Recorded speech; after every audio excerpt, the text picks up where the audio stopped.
Buenos días, buenas tardes. Les habla Danilo Antón.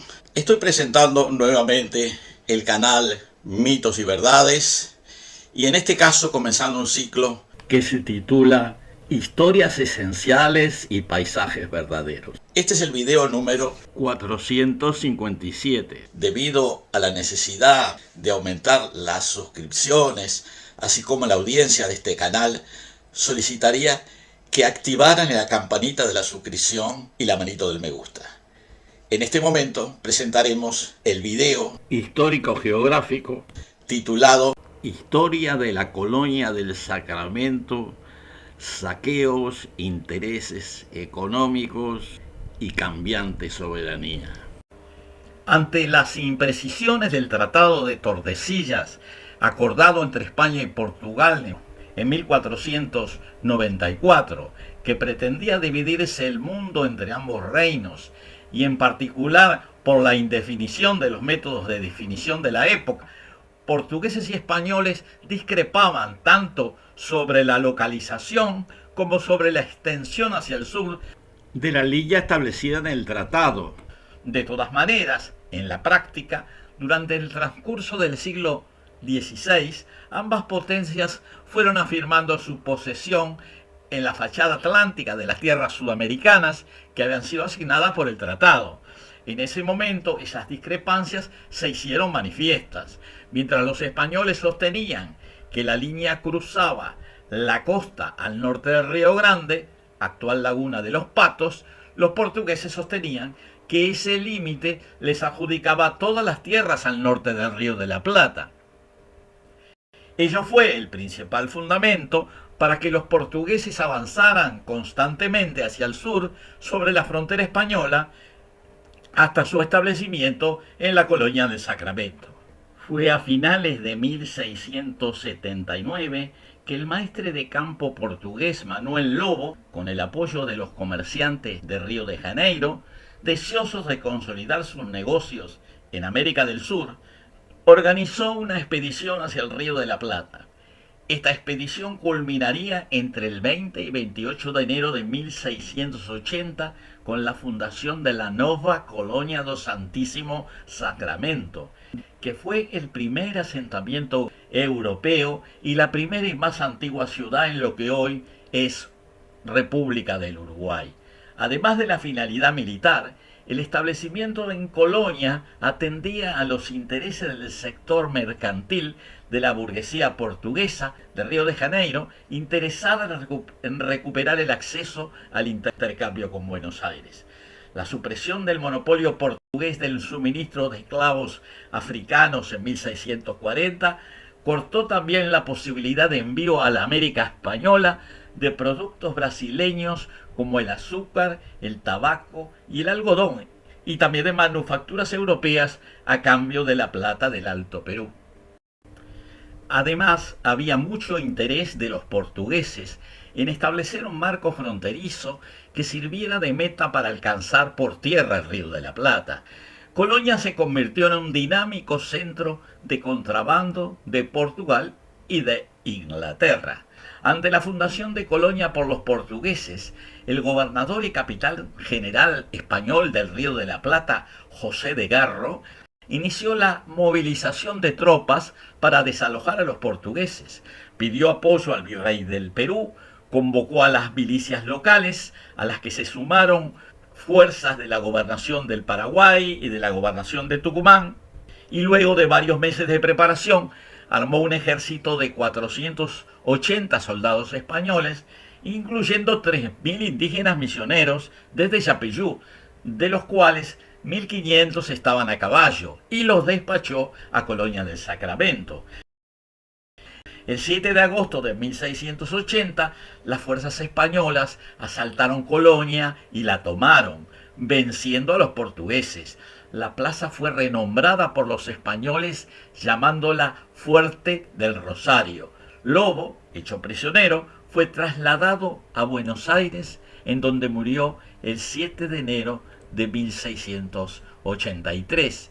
Las protestas portuguesas dieron como resultado la firma del Tratado Provisional de Lisboa del 7 de mayo de 1681, que dispuso la devolución de Colonia a Portugal, junto con la artillería, armas y pertrechos, y la desaprobación de la corona española de la acción llevada a cabo por Garro, quien fue sancionado.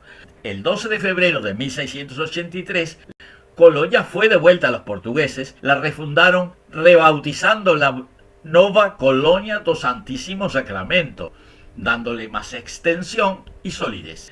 En noviembre de 1704, en el marco de la Guerra de Sucesión Española, el capitán español Juan de la Coesqueta organizó una expedición costeada por él mismo y luego de un sitio de 5 meses logró tomar Colonia en marzo de 1705, lo que le valió ser ascendido a maestre de campo. Esta nueva ocupación a manos hispanas duró hasta 1715, fecha en que, de acuerdo al Tratado de Utrecht, la plaza fue devuelta a la corona portuguesa.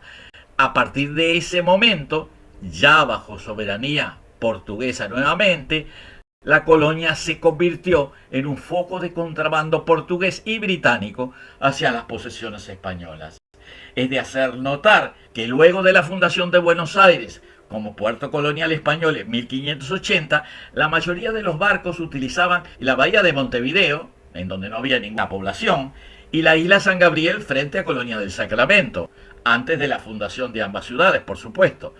Estos sitios se utilizaban como lugares de desembarque forzoso en caso de averías y para subir a bordo agua y alimentos cuando escaseaban las provisiones.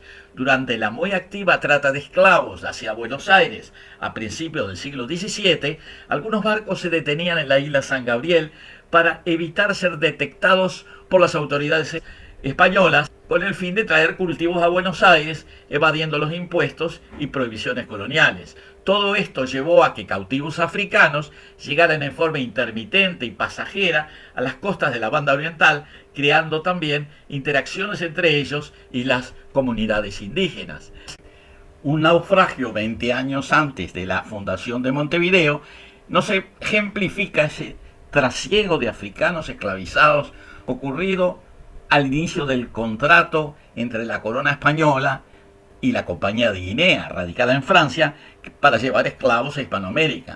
En 1704, el navío francés Notre Dame de Lépine embarcó esclavos en la isla del Príncipe, en el Golfo de Guinea, quienes inicialmente habían sido conducidos forzadamente desde Cabinda, en Angola, para llevarlos a Buenos Aires.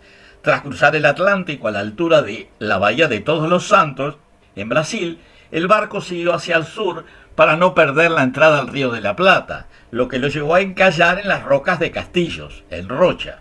El capitán Luis Corró, 10 tripulantes y algo más de 60 hombres y mujeres esclavizadas recorrieron caminando la costa desde Castillos hasta Colonia de más de 400 kilómetros.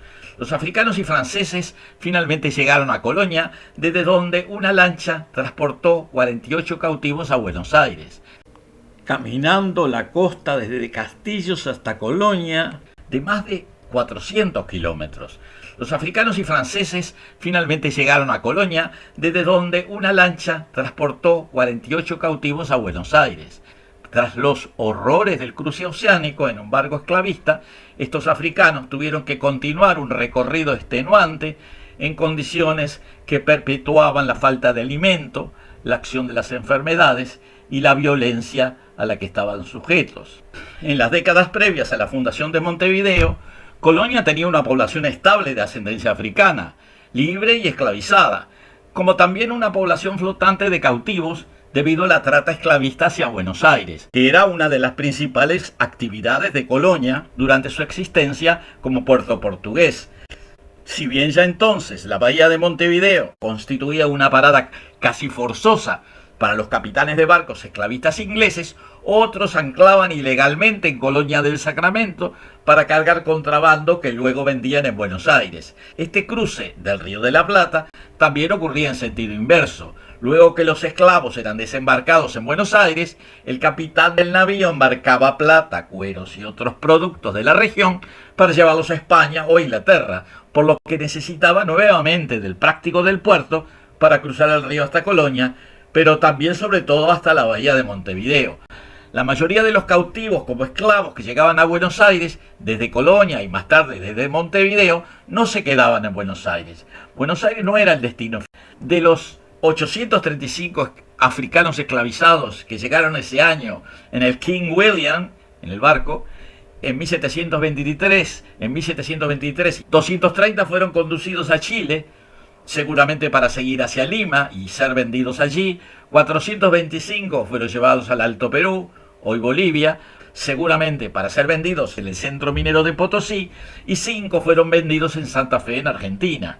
El 5 de noviembre de 1723, el capitán del barco, King William, pagó los impuestos de salida luego de embarcar 15.442 cueros vacunos y 20 tercios de hierba de Paraguay para llevarlos a Inglaterra. Seguramente cargó plata de contrabando. Debido a las restricciones portuarias que imponía la corona española en sus colonias, a Buenos Aires no llegaban muchos barcos porque el comercio estaba restringido a navíos de registro que venían con permisos especiales desde España. Debido a que Buenos Aires no era un puerto abierto al comercio, sí, debido a que Buenos Aires no era un puerto abierto al comercio español de flota. La llegada de estos navíos de registro era infrecuente, pero al parecer ninguno había arribado a Buenos Aires entre 1721 y 1727, lo que explica el intenso contrabando con los portugueses de Colonia y la obsesión de las autoridades de Buenos Aires para combatir el comercio ilegal desde Colonia. Algunas décadas más tarde se firmó el Tratado de Madrid de 1750, que estipulaba que España se quedaba con la colonia de Sacramento, cediendo en cambio a Portugal las reducciones jesuíticas llamadas las Misiones Orientales, o los 7 pueblos de las Misiones, ubicadas en el actual Río Grande del Sur.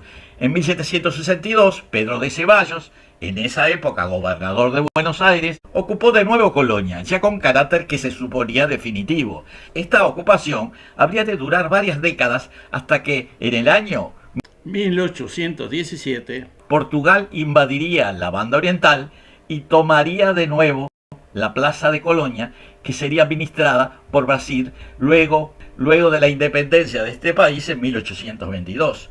Recién en 1828, con el establecimiento del Estado Oriental del Uruguay, la plaza de Colonia fue desocupada por las fuerzas luso-brasileñas y Colonia se incorporaría al nuevo Estado Oriental. La ciudad de Colonia pasó a formar parte del departamento de Colonia, con una superficie de 6.100 kilómetros cuadrados, teniendo dificultades para competir con el puerto principal del país, el puerto de Montevideo.